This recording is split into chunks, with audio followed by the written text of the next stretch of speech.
Assalamualaikum warahmatullahi wabarakatuh. Perkenalkan, nama lengkap saya Muhammad Rizky Ramanto. Saya dari kelas SI 101 jurusan PJJ Sistem Informasi. Di mata kuliah ICT Literasi ini, saya akan mempresentasikan ringkasan materi sesi ke-12 pada mata kuliah ICT Literasi yang membahas tentang mampu memahami keamanan TIK, keamanan cyber, dan IT forensik. Yang pertama itu ada cyber security atau biasa kita sebut dengan keamanan cyber.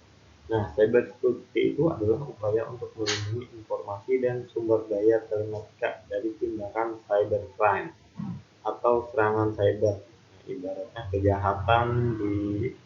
kejahatan cyber. Nah, serangan cyber dapat bertujuan untuk mengganggu agar logika fisik atau sistem dengan maksud merusak kerahasiaan, integritas, dan ketersediaan informasi. Nah, cybercrime dimotivasi oleh berbagai hal, mulai dari kebencian hingga mencari keuntungan. Lalu ada juga alasan etika, seperti mengungkapkan kebenaran dalam sistem, seperti meretas web teroris dan memberikan data kepada pihak berwajib. Seperti tujuannya itu baik, walaupun namanya cybercrime. Lalu yang kedua yaitu keamanan komputer sangat dibutuhkan. Nah, karena kita hidup dalam suatu masyarakat yang didasarkan pada informasi, di mana nilai informasi sangat penting. Keamanan komputer sangat penting. Nah, organisasi harus dapat mengakses dan memberikan informasi dengan cepat dan akurat. Meskipun infrastruktur jaringan pulsa seperti LAN dan internet memungkinkan penyebaran data cepat, mereka juga membawa risiko keamanan yang mungkin perlu diperhatikan dan perlu juga dimanfaatkan. Lalu selanjutnya, hal yang menyebabkan kejahatan komputer meningkat. Jadi ada beberapa hal. Yang contoh lainnya adalah yang pertama, peningkatan aplikasi bisnis berbasis AI seperti online banking, e-commerce, dan electronic data interchange, atau yang biasa disingkat dengan EDI. Lalu yang kedua, desentralisasi server dalam organisasi. Yang ketiga, transisi dari satu vendor ke multi vendor dalam penggunaan teknologi. Yang keempat, meningkatnya kemampuan penggunaan user. Yang kelima adalah sulit bagi penegak hukum dan tidak ada ketentuan yang jelas dengan cara menangani kejahatan komputer. Yang keenam adalah semakin kompleksnya sistem yang digunakan seiring dengan jumlah kode program yang digunakan. Lalu yang ketujuh adalah keterkaitan dengan internet yang memungkinkan pelaku kejahatan komputer untuk mendapatkan lebih banyak akses. Lalu klasifikasi kejahatan komputer menurut David Aiko terbagi menjadi 4 kategori. Yang pertama itu adalah keamanan fisik. Nah, keamanan fisik ini mencakup akses fisik individu ke gedung, peralatan, dan media yang digunakan. Light typing dan serangan denial of service seperti cyber attack adalah contohnya. Lalu yang kedua ada keamanan yang berhubungan dengan orang atau personal. Nah, ini mencakup identifikasi pengguna, profil risiko yang memiliki akses, dan keamanan data dan media, termasuk teknik komunikasi seperti Trojan horse. Lalu yang ketiga ada keamanan dalam operasi. Nah, mengacu pada proses manajemen dan pengelolaan data keamanan, termasuk prosedur pemulihan setelah serangan. Lalu selanjutnya aspek-aspek yang terlibat dalam keamanan komputer. Yang pertama itu privasi atau kerahasiaan. Nah, ini mengacu pada perlindungan informasi agar hanya dapat diakses oleh pihak yang berhak dan mencegah akses yang tidak sah. Lalu yang kedua ada integritas. Nah, ini menjaga integritas dan keaslian data, memastikan bahwa data tidak diubah atau dimanipulasi secara tidak sah. Lalu yang ketiga ada autentikasi, juga dikenal sebagai autentikasi adalah proses yang memverifikasi identitas pengguna atau sistem untuk memastikan bahwa akses diberikan kepada entitas yang sah. Lalu yang keempat ada ketersediaan. Nah, ini memastikan bahwa pihak yang berhak dapat mengakses dan menggunakan sistem dan informasi kapanpun dibutuhkan. Lalu yang kelima ada kontrol akses. Nah, mengontrol mengawasi akses ke sistem dan data untuk memastikan hanya orang atau sistem yang diinginkan yang dapat mengakses. Selanjutnya ada elemen-elemen pokok yang terlibat dalam cyber security. Yang pertama itu dokumen, kebijakan keamanan. Nah, dokumen standar yang digunakan untuk menjalankan semua proses yang berkaitan dengan keamanan data. Nah, itu disebutnya dokumen kebijakan keamanan. Lalu yang kedua ada infrastruktur informasi. Ini mencakup perangkat lunak dan perangkat keras yang diperlukan untuk memastikan operasi informasi langsung. Lalu yang ketiga ada pertahanan perimeter, perimeter defense, bagian yang melindungi infrastruktur informasi seperti penjagaan intrusi, sistem pengamanan intrusi, dan firewall. Lalu yang keempat ada sistem monitoring jaringan. Nah, itu adalah alat untuk memantau kinerja, kelayakan, dan penggunaan infrastruktur informasi. Lalu yang kelima ada manajemen informasi dan kejadian sistem, menangani berbagai kejadian di jaringan termasuk peristiwa keamanan. Lalu yang keenam ada penilaian keamanan jaringan. Nah, itu juga dikenal sebagai penilaian keamanan jaringan. Adalah mekanisme kontrol yang menawarkan tingkat pengukuran keamanan data. Selanjutnya ada tiga peran utama nih yang terlibat dalam tugas seorang praktisi cybersecurity. Yang pertama itu analisis keamanan. Nah, itu adalah melakukan penyelidikan pasca kebocoran keamanan menggunakan kemampuan teknis untuk menelusuri dan memetakan jejak yang ditemukan oleh pelaku. Kita melacak dan menemukan identitas pelaku.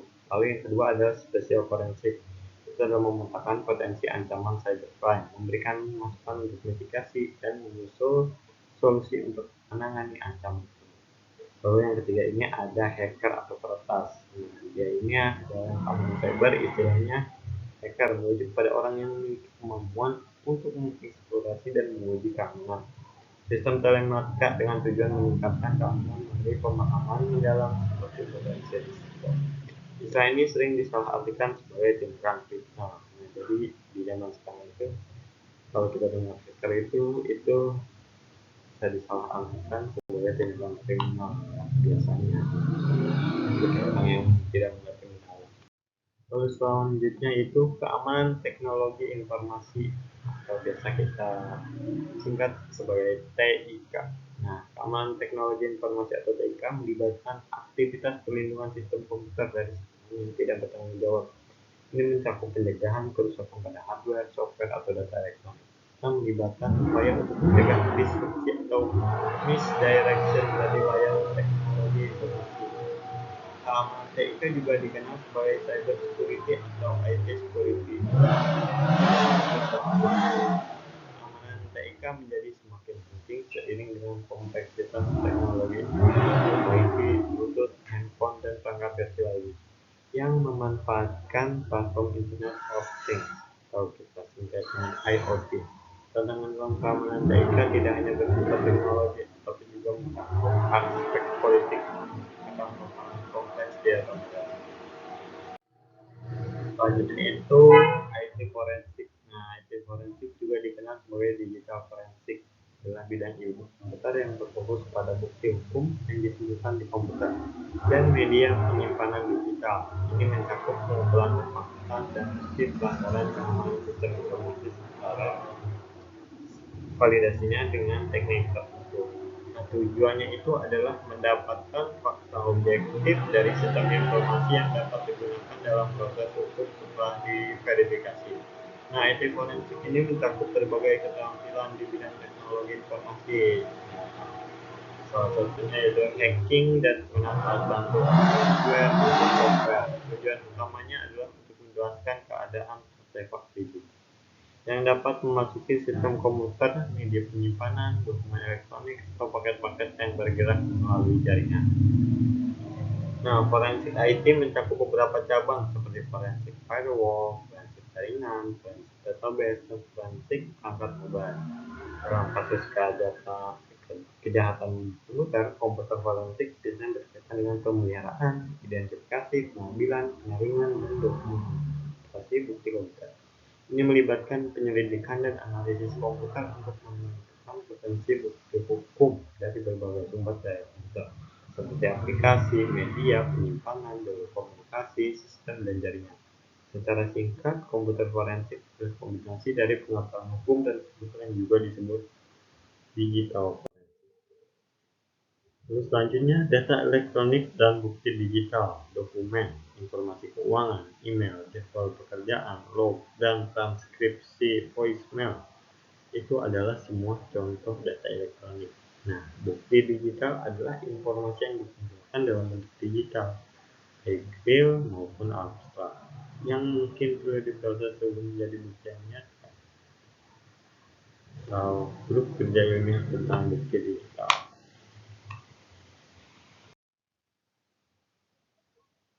Lalu selanjutnya kebutuhan komputer forensik. Nah, yang pertama itu investigasi tindak kriminal dan pelanggaran keamanan komputer.